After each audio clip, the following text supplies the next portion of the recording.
Okay, hopefully you all found your week 3 packet or you followed the directions above to make it to Seesaw, where you could find today's sprint and today's problem set. Now it's time for your sprint. I noticed some of you were asking Alexa to set a 2-minute timer for you. That's perfect. There's also a 2-minute timer in the Google form right above here, or I'm sorry, right below here. You can do something as simple as setting a phone timer.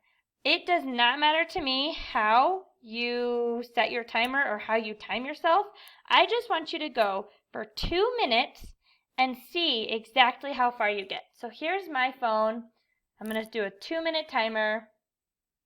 There it is. Now I can get busy. Let's say I get to 9 times 7. I finished. That's going to be how many I've gotten done in 2 minutes. After the 2 minutes, oh my goodness, of course you can fill out the rest. That's fine, and I think it would be a great tool to use for the rest of today. But I want to know how many you got done in 2 minutes. That's what the question below is asking. How many did you get done?